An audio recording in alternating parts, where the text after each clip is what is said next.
Come on with it. Back in the back of the trailer, baby. Let's do this. I got Carlos Sanchez, owner of the Freight Train, the black Trans Am you guys see me working on. Big Trans Am guy. We're over here at South Georgia Motorsports Park. Oh yeah, I say right, the word right, a lot. Like instead of You know how people have like, so I say right. So I'm going to avoid trying to say right a million times. We're gonna put a counter on this video. I'll put a counter in the top right. This doesn't count. All right, from this point, I'm going to actively not say it. So, Carlos Sanchez, black Trans Am, Freight Train, big block Chevy, bad motherfucker, big F-body guy, also a big F-body guy. Yes, sir. We're over here at South Georgia Motorsports Park. We're here for a no-time event. It's April 26th, so the same weekend as Blood, Sweat, and Tears up at Cecil. Heard you guys had a killer event there yesterday. We're here testing. We had just come off of the win at the Throne. You could see the Throne in the back, right? So we won Ducks race. What was it? Battle of the Thrones. Battle of the Thrones. Yes, sir. Up in North Carolina, Rockingham. Rockingham. And that was sick. So I've been working with Carlos for a couple months now. We made a lot of progress on the car, although yesterday... Kicked their ass. Tell them about yesterday. Nah, a lot of mishaps. Yes, a lot of overseen shit in the car that, you know, brake getting hung up, power switch going out, changing tires. You know, it was like, we were joking, and we should have never said this out loud. We made, we raced 2 events together. We made 18 runs that were really fucking fast in a row. We aborted 1 run out of 18 runs. So 19 runs, we aborted 1, right? 18 successful runs, right? And we were talking on the phone a couple days ago, and we were laughing. We were like, cars on rails, can't make a mistake. That motherfucker, the baddest bitch in the world, right? And then we pull it out of the trailer. we made 4 passes yesterday. We didn't make it. We didn't make it to the 330, right? So we're struggling with this issue. At first, we went out earlier in the day. It was hot as shit. The track was literally 135 degrees, and we wanted to get a package together to go down in the heat. Yeah, of course. We're on a 275, no-time car. It's heavy. It's 29 change, right? 29.30, yeah. Right. So we tried to go out there. It kicked a tire. We have tires that have 40 runs on them, legitimately 40 runs on them. So we're not that surprised. And then we bring it back. We make another package change, another tune-up change. Go out there, makes it further out, makes it to about 6-7 tenths, kicks the tire again. Okay, not surprising. It's hot. We've never really raced in these conditions.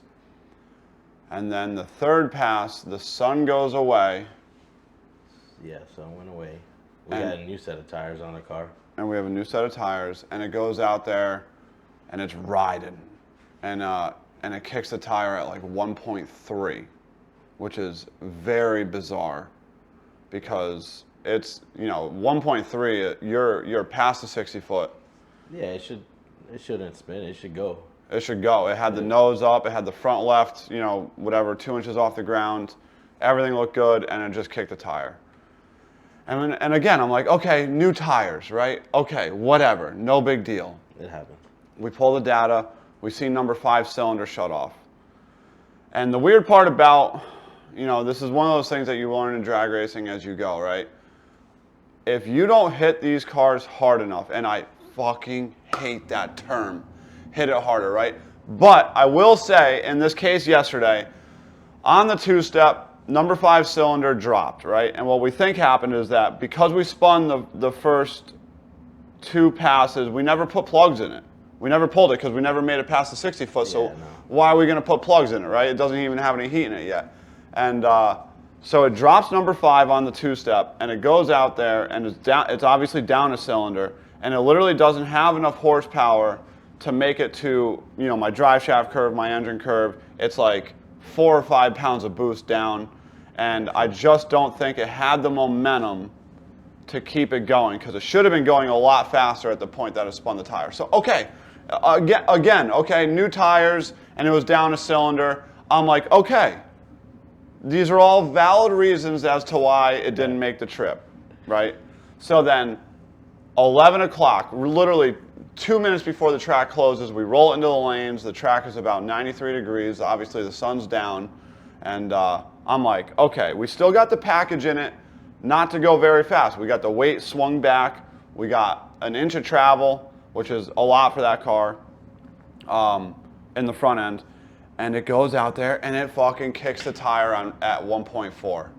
And at this point, I'm ready to off myself. It's a little early for a two-step check. It's 11 a.m. Yeah. So, all right, Carl, enough complaining.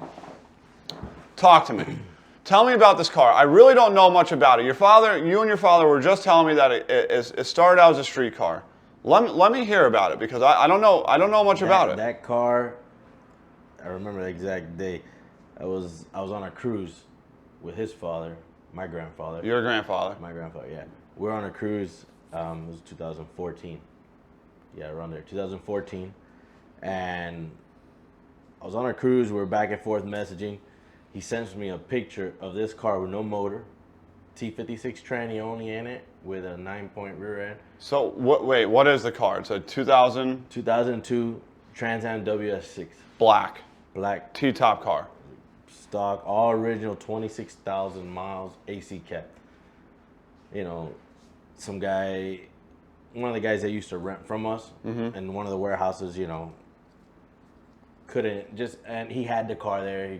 He had to go. We couldn't make any payments, so then he, you know, gave my dad that car to us as like a collateral, whatever it is. Here's a car. You know, I can't pay you. Here's a car. And it had no motor in it. No motor in it. So what do you think it was worth? $5-6 grand? Probably. Yeah, you know what I mean? $5,000-6,000 at the time. Because it was clean, but it had no motor in it. Yeah. And then he sent me a picture of that, and I was thinking, it's just a customer's car. So I'm like, this guy's just eating crap with us. Right. I said, no, let's see if we get back into racing again. And I was like, he's always raced since the 80s, the 90s. He had parties over Hawaiian House. He had a bunch of cars back in the days. He went 720 in the 90s, which was fast. Yeah, that's fast. You know, and then he sent that picture, and then that's how the whole, like, Sanchez racing, the party's over, the freight train started, and we got back into racing. The same car, two-step check again. Yeah, don't worry, that's why he didn't have second gear. So then we started with that car. We're like, okay, what are we gonna do with it? We kept a T56 manual 6-speed. Had a 10-point in it, I think it was, rear end. One of those. The rear end? Yeah, those are 10 points. 10 bolts. Yeah. Sorry. And then we left it like that, and then we're like, okay, let's put the original 5.7 back in it. But of course, you know, cam, rods, crank, you know, we beefed it up. It made about 1,200 horsepower. Turbo deal. Twin 76s on it. What year was this? How long ago? 2015.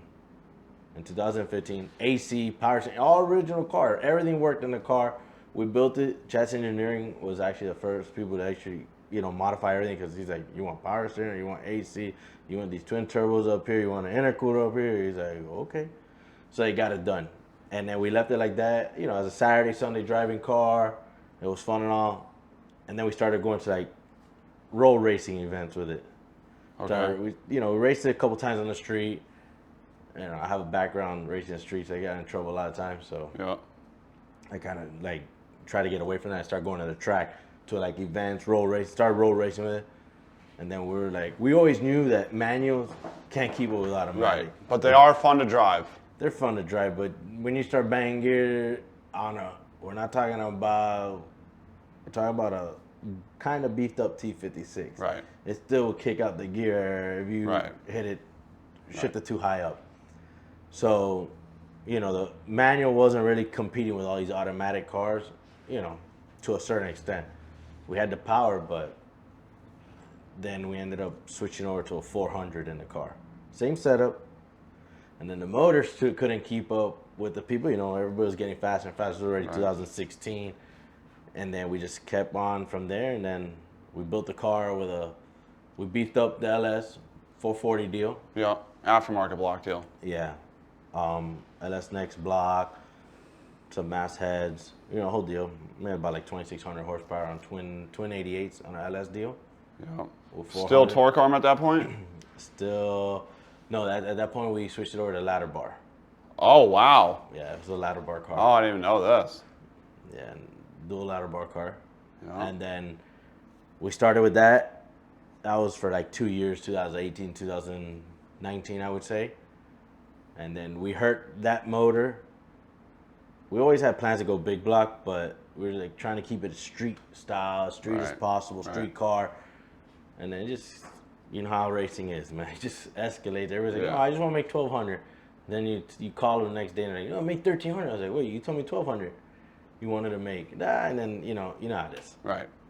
So then we ended up just switching it all over to big block after car caught on fire, actually, in Orlando.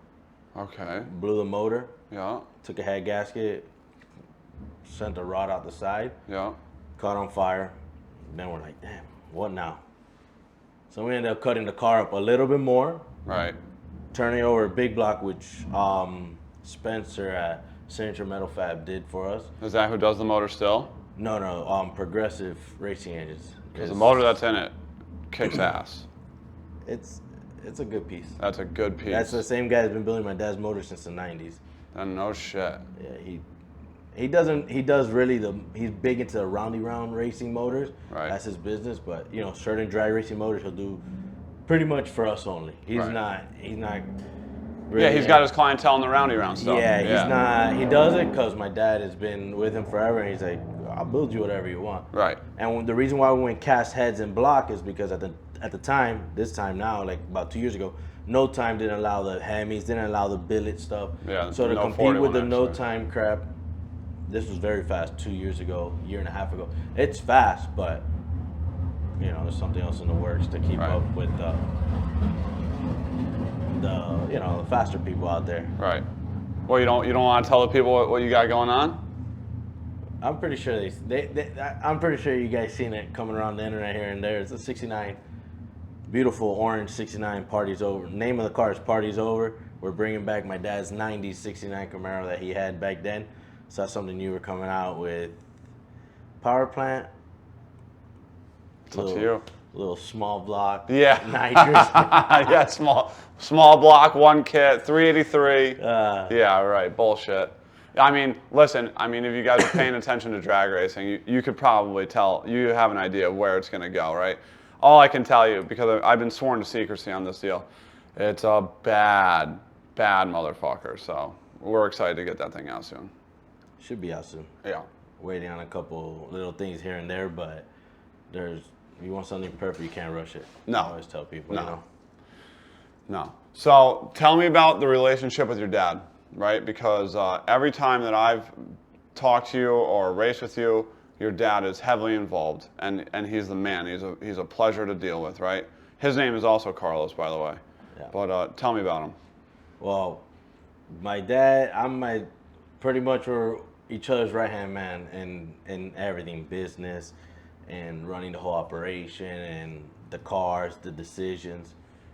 You know, a lot of things, he leaves it in my hands because, you know, I'm more up to date with the new stuff and the technology and all that stuff. But of course, I always involve him. You know, all this wouldn't be, honestly, without him. You know, the opportunity he gave me, you know, just bringing me to life and bringing me into the sport, and in the beginning funding everything. Because I'll tell you right now, since 2014 to 2023, he's funded every single thing of this sport. Well, dude, how old are you? I'm 33 now. Yeah, dude, for 33 to be able to compete at this level isn't like you. It takes a lot of work, dude. man. It takes a lot, bro. You know, we have the business going. We have a transmission shop, CNS Transmission in Miramar. You know, we don't do too much high performance because we keep to, like, you know, the regular stuff. Right. Where my dad's been in business 35 years now. I've been there for 15 years. Right. So that right there has started up pretty much everything. Our relationship has always been 24/7 together. We do everything together. We race. As you can see, he's Yeah. Yeah, dude, I've gotten a chance to talk to your dad quite a few times, and at this point, I love the dude, right? I have so much respect for him because like the way that he did it, and I'm not gonna put his shit out there. I'm not gonna put it out there, right? But like, I just have a ton of respect because like you've got to be really smart, right? And you've got to be really like in touch with what's going on, for as young as he was to do everything that he did, it's just truly impressive. So at this point, every time I talk to him, like I was in there, you were out here working on the car, but me and him were talking about business and properties and all this stuff, and like his insight on stuff is pretty unique. So like it's cool to see you guys. Yeah, like a lot of things I know now, I learned from him. Yeah. A lot of skills and properties and money managing and all that stuff is. People look at him and they don't think that he has all that knowledge, but you would never think. When dude. it comes down to that, he's smart. He was very smart with his investments and everything he's done. Yep. That's what allows us to have this operation and keep going. As no sponsors. This is self-funded. Right. This is not, Right.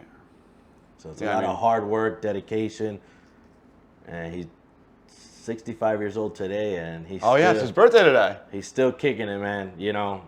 I hope to enjoy this journey for 30 more years, right? If I can, but you know how it goes. He was just telling me in the car, he was like, if I could get another good 20 years out of this deal, I'll be happy. And I'm like, I think you got it. He's in pretty good shape. He should be all right. Yeah, we can have Juju pushing around in the wheelchair. Yeah, JoJo, he calls him Juju. Yeah, JoJo Merrifield. He ain't losing that name from me. Yeah, well, JoJo bailed on us. He totally hates us now. He went to Cecil instead of coming and racing with us. So we'll never forgive him. But so let's talk about the car a little bit, right? So 540-inch cubic big block. Yes, sir. Methanol, twin 91s. I don't know how much detail do you don't care about what's out there for the setup, do you? What in this? No. Yeah. Double frame rail, 4-link, floater, fuel tech. It's got all the right things in it. It's on a 275, and it's a hot rod, right? It's crazy because it's 2,900 pounds, and that's mainly because we talk about it all the time. It's mainly because it came as a regular street car. Yeah, it has we cut it up, but never did we just skin it, right, and build the chassis and throw the body on it. Right. We still has original quarter panels. Right.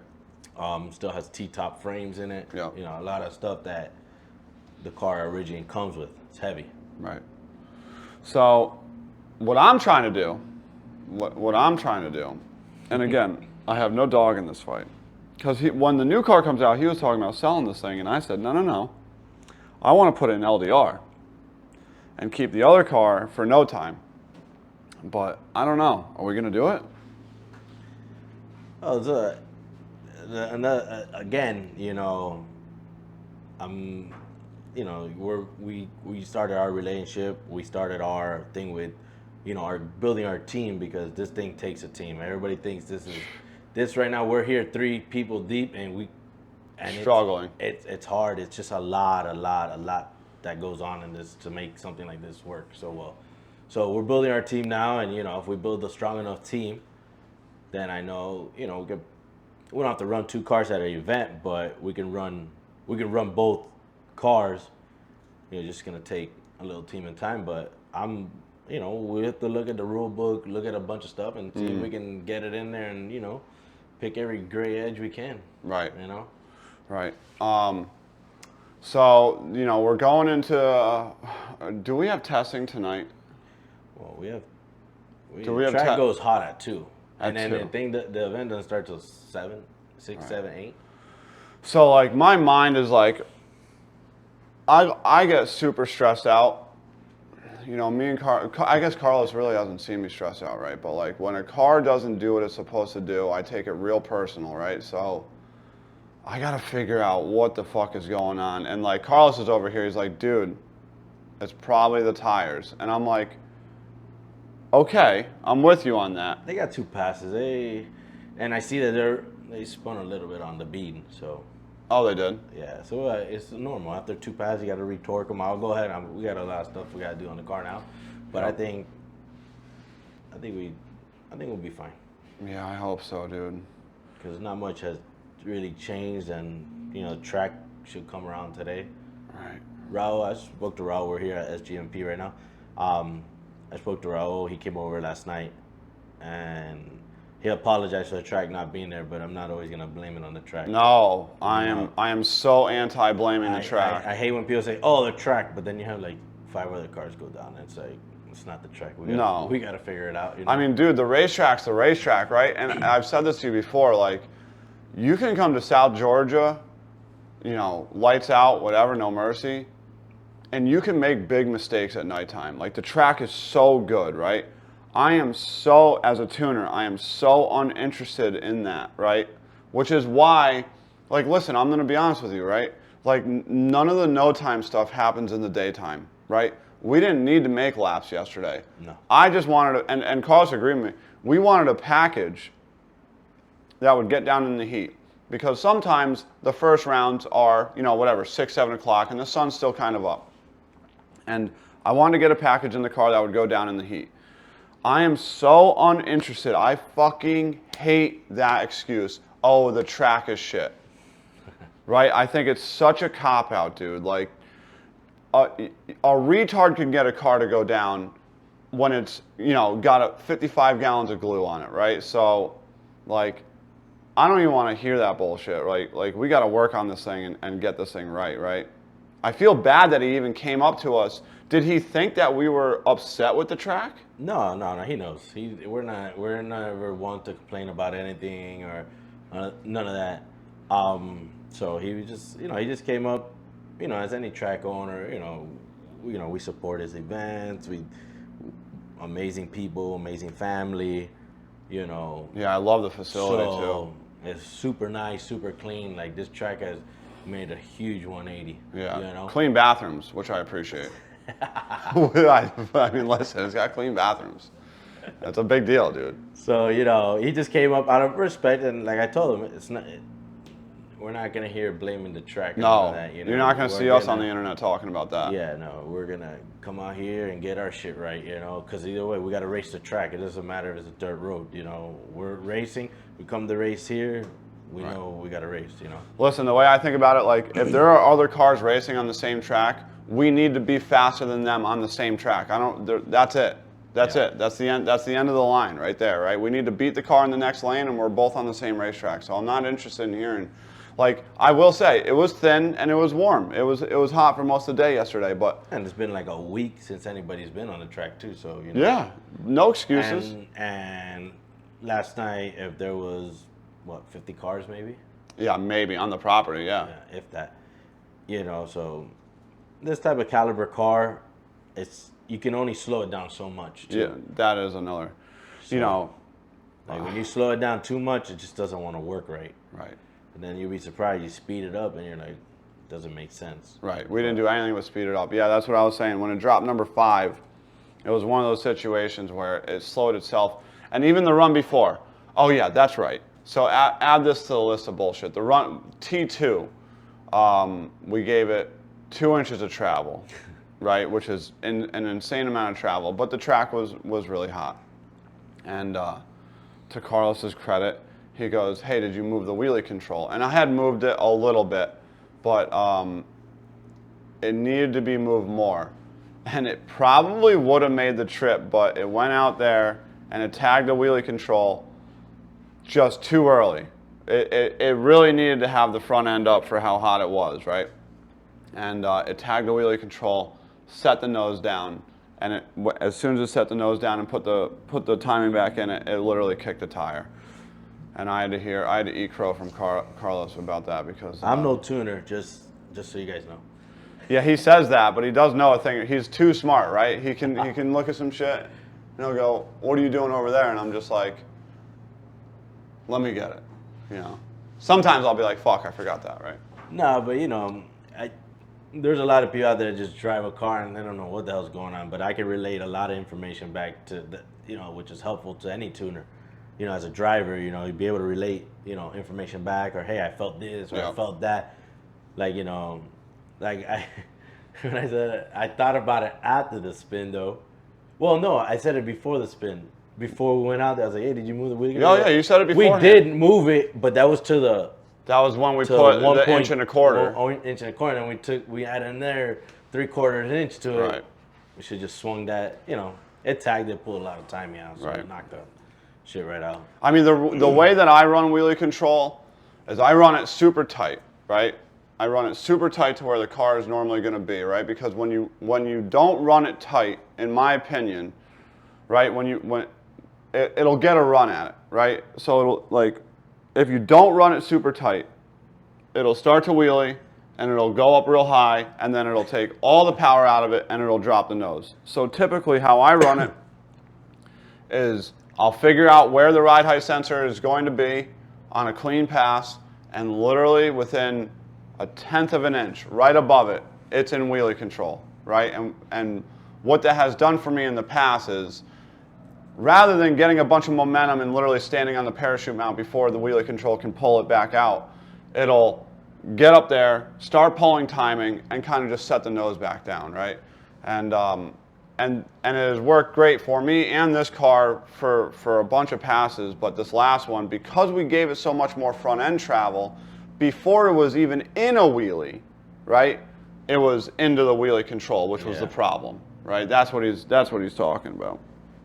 So it's definitely a learning process, right? Because just like he said, to take a car that goes this fast, and it is fast, and it's not only, it's fast, right?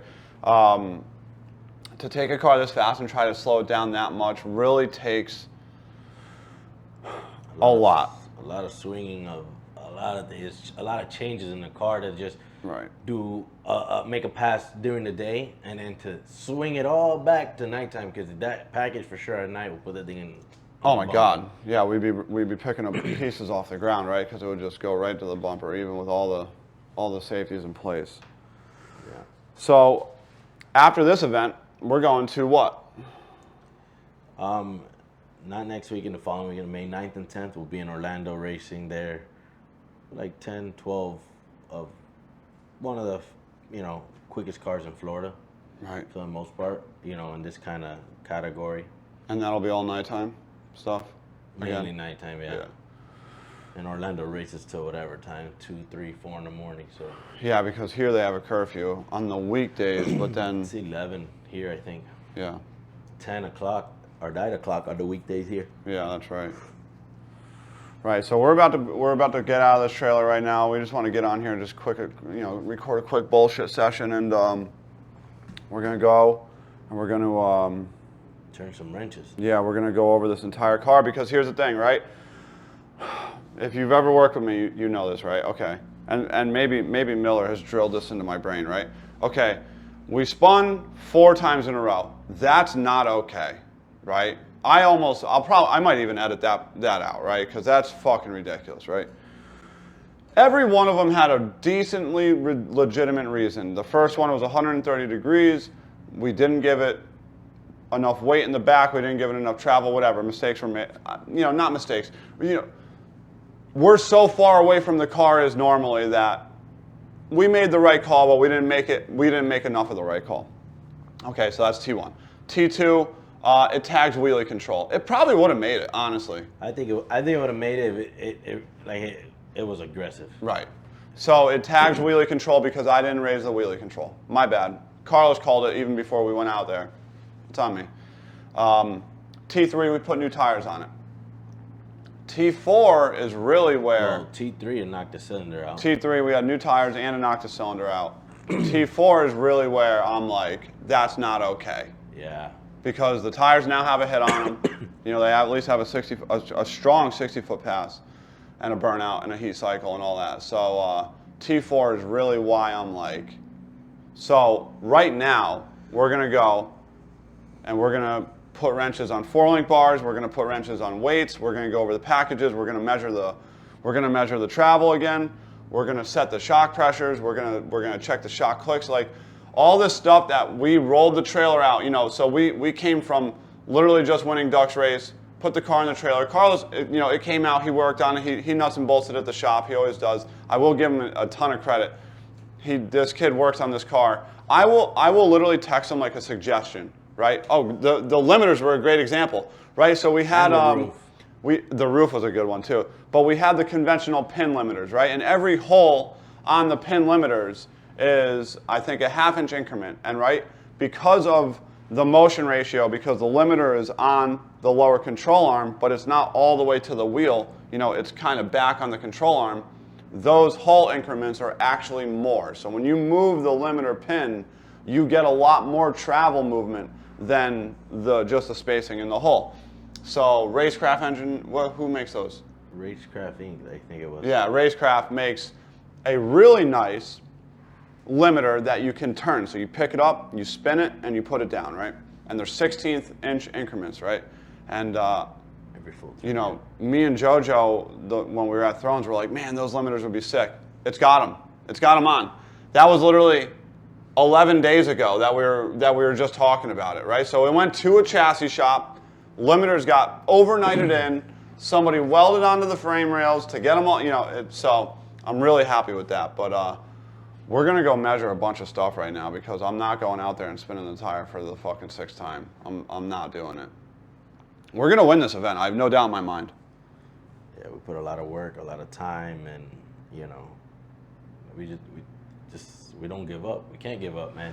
As soon as you give up in this type of level, they're going to eat you alive. Yeah, oh yeah, for sure. And like the frustrating part is, like you just heard me say it, right? Like Carlos will work until he's dead on this car, right? And then for me to fly out here and not be able to make the trip 4 times, unacceptable. Unacceptable performance, right? So we're going to do everything within our power. I know it's a team effort, right? And I know, you know, hopefully Carlos isn't blaming me too much, but I'm blaming myself a lot on this deal. I'm not one to blame anybody on, you know, unless it's a stupid mistake. Right. You know, the wheelie control, I'll take that all day. Like other than that, and I wasn't even hard on you on that. No. It is what it is. It's fucking get it fixed and this, right. You know. Yeah, so we're going to go out there and we're going to figure it the fuck out. If nothing else, we're going to know that whole goddamn car is right. We're going to make sure the weights aren't loose. Yeah, we're going to do it right now. I'm all fired up. Like, I don't even want to, like, that's why I'm cutting this short, because we're going to go out there and we're going to get this car fucking sorted out, because I can't keep spinning the tire like that and looking like an idiot. Yeah, I think we'll go out there. The track goes out at 2. It's gonna be hot, but a lot of people are like, a lot of these guys, they'll just wait till 7, 8 o'clock at night to go make a pass. But for 95% of the time, we can get done at nighttime. We're not worried about that. Right. We're just, we're trying. You're a couple months on the car. We're trying to get a hot package. Right. Is what I strive to do. Like, if I can get down a hot track, if we can get down a hot track, I'm not worried about nighttime. I'm not worried about, any of that. So that's where I want to be able to go out there 2, 3 o'clock and 4 o'clock, and we don't have to go personal best fast, but if we can go out there, at least get down the track, and make it down and everything, and have something to work off of, that's where. So like in my mind, in this no time deal and this grudge deal, right? Like I don't know, maybe I'm fucking crazy, but like if we got into a grudge race, right, and we know we can get down a hot track, put them on a hot track. You know what I mean? I'm very big off the trailer, because we all work very hard on this car to be able to say that's gonna go down. Right.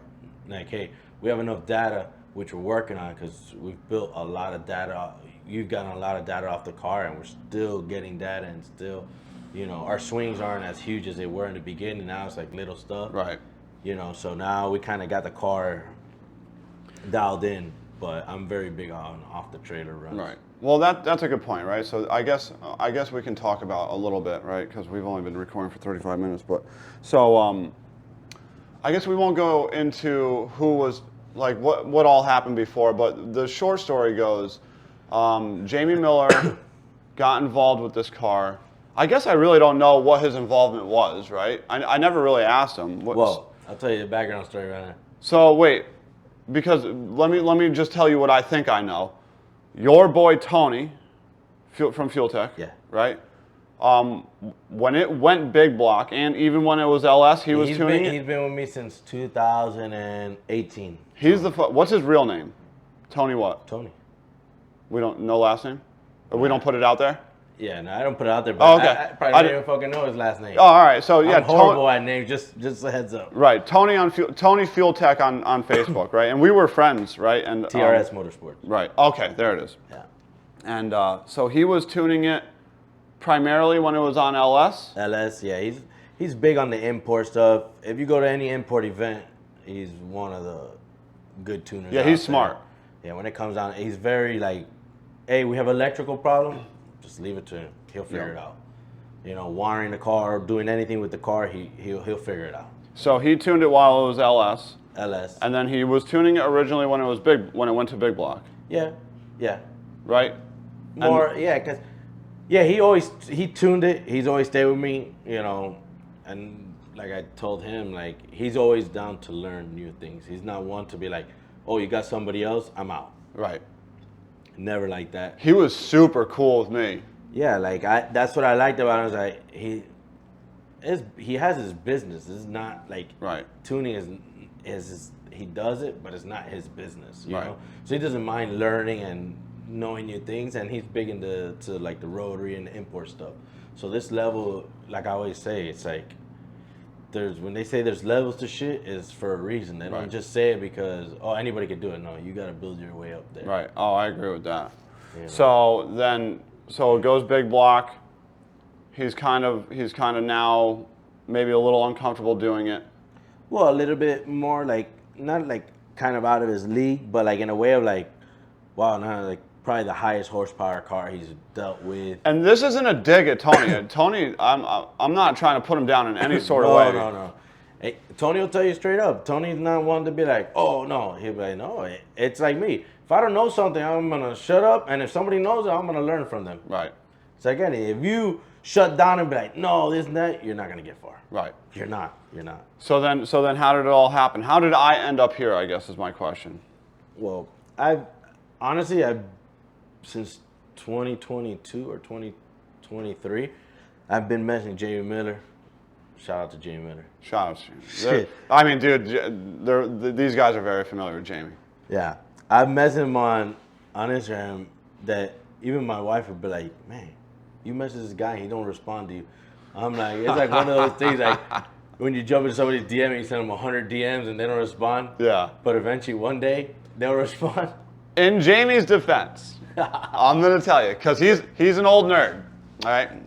An old nerd. He probably didn't know that there was a request folder on Instagram. No, it said red. Oh! Don't give me that old shit. He left you. I was trying to defend him, but he left you on red. It's all right, but you know. I mean, we're here now. Yeah. We're here now. It's all right, but it's like I tell people, I was consistent. Mm-hmm. I would, you know, every other month, every 2 months, 3 months, I would message, hey, Jamie, when you get a chance, give me a call. Jamie, when you get a chance, give me a call. And he messaged me back finally about like almost a year ago. It's gonna be a long time. Yeah, almost a year ago that he messaged me back and he was like, look, bro, I'm really busy, this and that, but let me see what I could do. Greg Blevins, who he also tunes for and helps out. With the LDR 69 Camaro Pro Beautiful Charger. car. Yeah, beautiful car. Really fast car, really, really nice car, amazing, you know, people. I became good friends with them through the racing and also to him racing. He races like Harleys too. Yep. And one of my good friends, George from All American Cycle, builds all his bikes. Got it. So then I was like, yo, George, can you talk to Greg for me? And he was like, yeah, I'll talk to Greg. So he called Greg, and that's how I got a relationship with Greg. And then we became good friends. We started racing, and you know, we started talking. And then, like the final thing was like, I reached out to Greg. I was like, Greg, man, I know if you could talk to Jamie for me, he's like, look, I'll talk to him over dinner, and we'll go from there. He spoke to him over dinner, and then the following day we all kind of like talked and kind of worked out a game plan. You know, like 8 months ago, I Right. would say. Because no time isn't Jamie's deal. No, you know, Jamie's got a schedule. Yeah, he has a schedule. He's fine. He's like, look, if I can get you somebody that works with me, you know, and pretty much Greg has, I guess, somebody in his family, Mark, Yeah. which works with Jamie once in a while. It's like, hey, I'll get Mark. He'll be like my right hand man, you know, but we'll all be working on the car. So Jamie kind of set up the chassis. Mark was kind of, you know, helping him out there. And then he didn't jump on this year because he jumped on with a pro mod team, which Right. is fine, his understanding. Right. So I was like kind of left field, and I was like, okay, I gotta figure something else out. So I called Jamie. At this time, I already had his number. You know, we Right, were you guys talking, were talking, right. so we were good. I go, Jamie, talk to me. Like, tell me who, and we're good. Like, I trust you, and who do you want to work with? He's like, give me till Thursday. It was a Monday. He goes, give me till Thursday. Let me see what I can figure out. That was right before Lights Out that we heard the motor the weekend before. And he called me back Wednesday. He's like, look, I got this guy. All I don't know was Derek. Nah, just kidding. I got the scumbag. And then he's like, this motherfucker eats a lot. Just so you guys know. I think I spent more money in food than in fuel. Yeah, probably. It's good food, good Cuban food. So we go ahead and he calls me. He's like, yo, I got this guy. You know, I work with him. He's really good with turbos. You know, he knows his shit. I was like, bro, I'm gonna take your word. You ain't gonna send me no, Yeah, no dog, you right. know.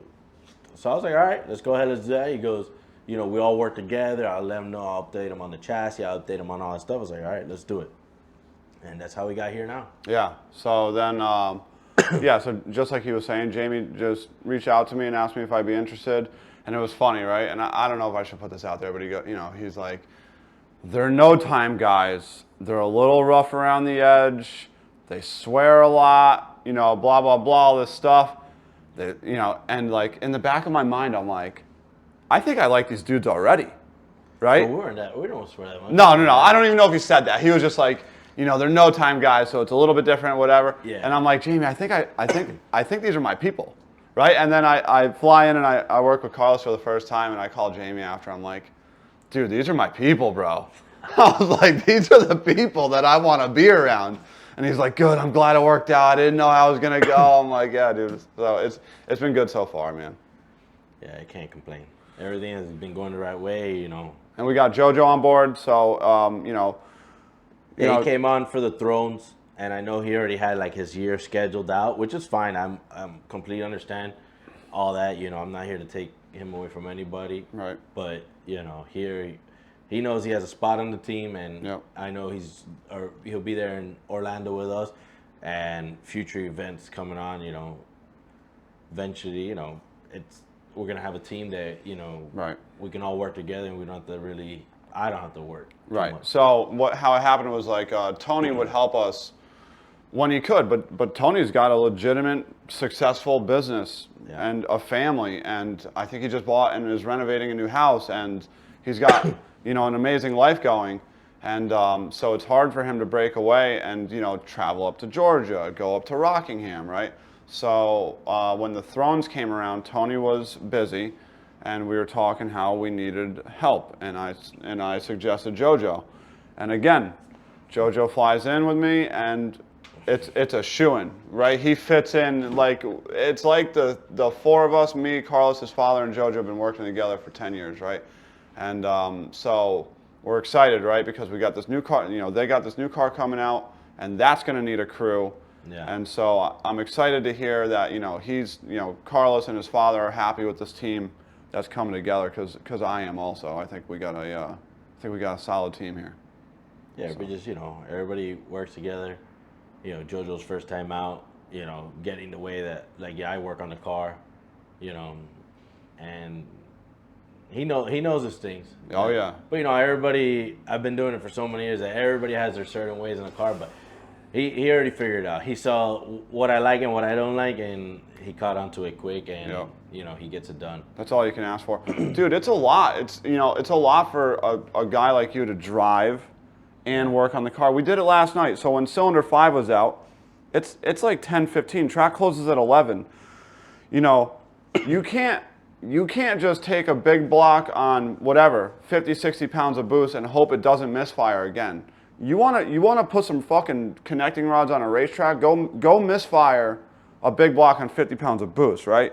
So like you got to go out there with a certain level of like certainty that this is fixed, right? Which means testing injectors, testing the FT spark, testing the coil, checking the rockers, the lash on the, and so the track goes cold at 11 o'clock. Dude, this dude's in his fucking driving suit, right? Because JoJo's busy. And all joking aside, JoJo, he's good to go, right? This kid's in his driving suit, literally just wrenching on this car. I'm in the trailer here trying to figure out what the fuck is going on, if it was on my end, if it's overfueled, whatever the case may be. And dude, it's a lot to run a car like this. You know what I mean? When it's a turbo LS on E85 and you're just like, yeah, it looks good. I think it'll be all right for the next one. It's a whole different deal. And what you got to remember, what I have to remember and what I have to tell people is like, when you're at this level, right? When the car pulls 3 Gs, right? It's a rocket, right? With a human being inside of it, right? So when something's not right, you need a team of people. If there's a drip on the ground, if it's not pointed right in the lane, like if it got backed up wrong or whatever, like these are all things that literally can kill somebody, right? So you can't take any of the stuff lightly. So if it goes out there and it misfires again, right? And it shits a rod out and he drives over the oil, we can't be doing that to people. So you got to take this stuff real serious. So yeah, that's my sob story, I guess, for now. It's just like you get numb to it almost, right? You see these cars go, right? And it's just data to me, right? And you have to remind yourself, you're like, dude, Carlos is in that thing, right? Like, you know what I mean? Nah, like I tell people, like a lot of things has happened to this car, fires, crashes, all that stuff. But a lot of people are like, everybody, it's so easy to drive a car when you're outside and you're watching a video. Oh, I would have done this, I would have done that. I always tell people, I'm like, there's so much that goes on that, You couldn't pay me to drive that car. Yeah, I probably could. Yeah, you could. I would take, only because it's an F-body. I'm a big F-body guy, but like, yeah. JoJo wouldn't drive because it's terrible because he's Mr. Nitrous. I'll put him on blast right now. Remember what he said at Thrones? He's like, yo, these turbos are actually pretty sick. Yeah. When we're fucking when we're pulling 3 Gs at like 300 foot out, and he's like, yeah, these turbos are pretty sick, dude. Like, yeah, they're pretty sick. Switching them over, don't worry. Yeah, we'll get them there eventually. All right, let's go work on this thing, dude. Thank you, brother. Let's we're gonna go. I'll just leave it to you like this. If you don't see me post on social media, we probably still sucked. So if we win, you'll see it. All right, see ya. Go fuck shit up. Yep. All right, what's going on?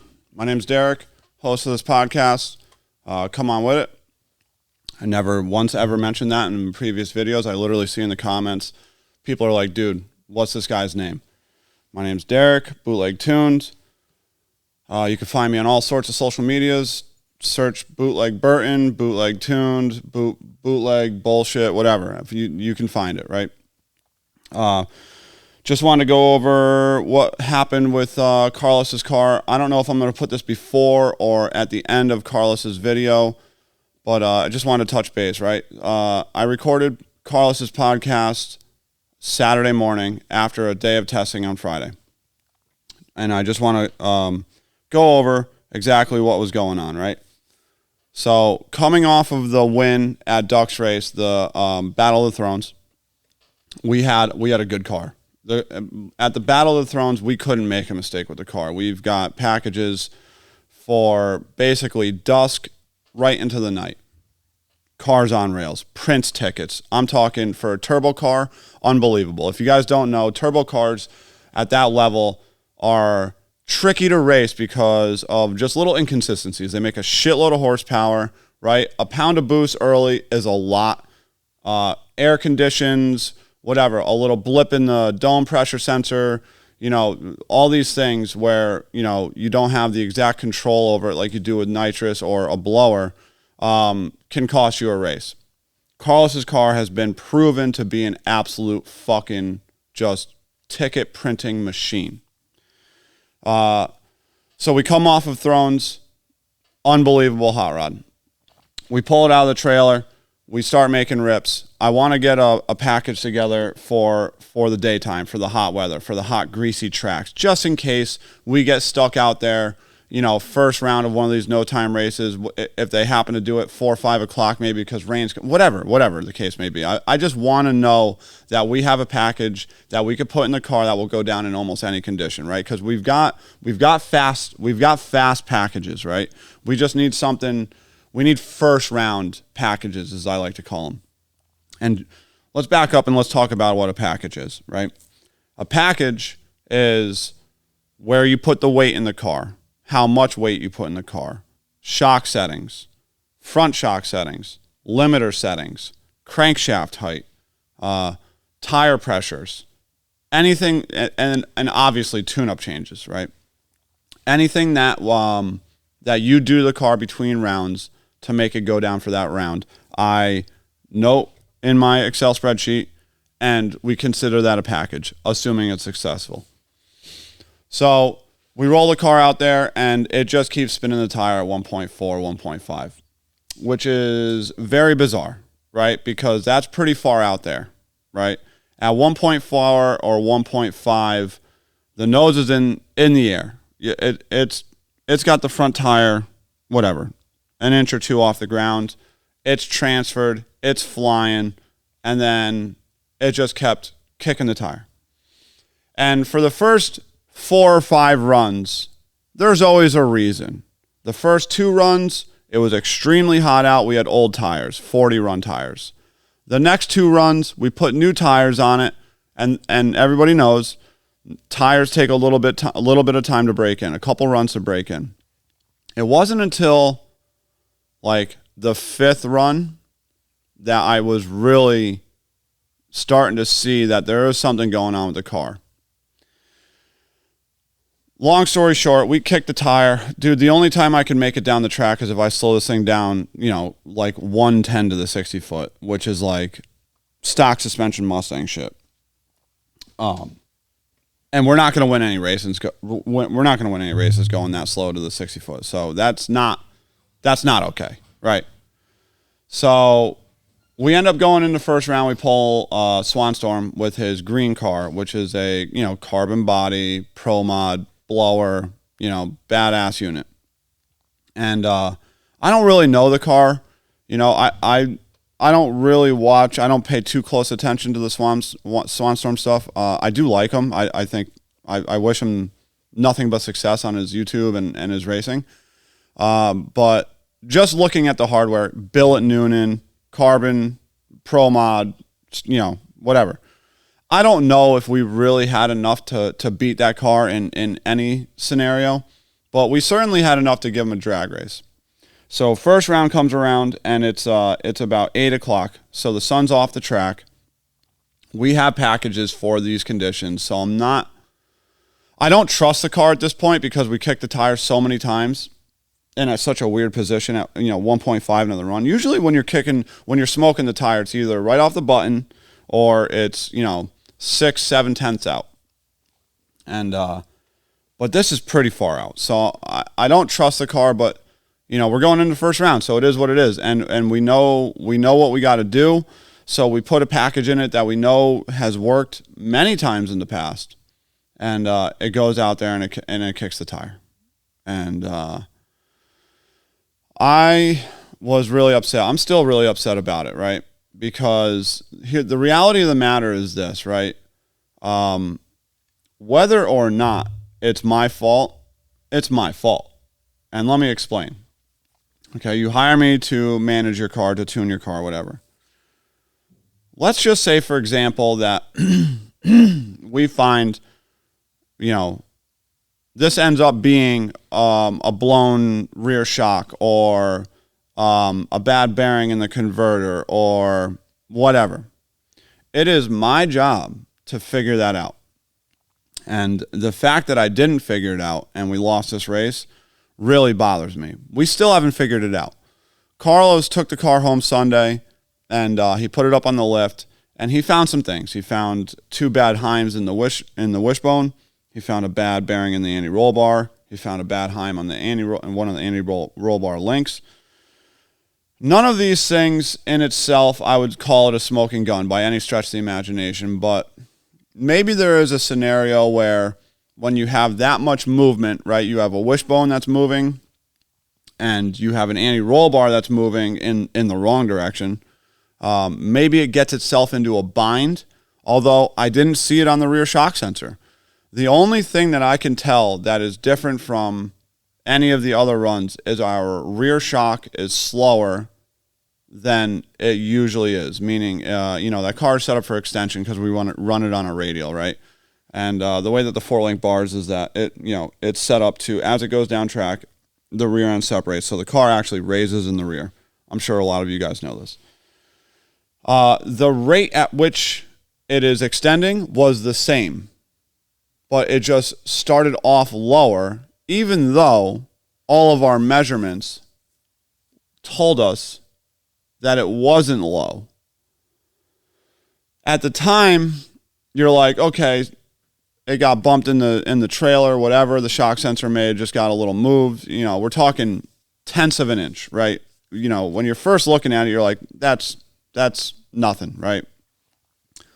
Now, in hindsight, now that we just lost a race and we don't know what the hell is going on with the car, we're looking at everything. So we're going to be deep diving into that situation. But so that was the race, right? It went pretty poorly for us. I was pretty upset about it. Carlos and his father took it probably a little bit better than I did. But, Carlos and them, that program is really cool. They got a lot of cool stuff coming up. They are about that life fully, right? So I just want to do a good job for them, right? And we'll see how it goes. We got another race coming up in 2 weeks in Orlando, I think for like 20 grand, and so we need to be on our A game. So we got a lot of work ahead of us. We don't really know, how we're going to fix this problem, but we're definitely going to fix this problem. So I hope you guys enjoy this podcast. Like, comment, subscribe. I don't have a guest lined up for the next one, but we'll figure that out. We always do. So thanks for everything.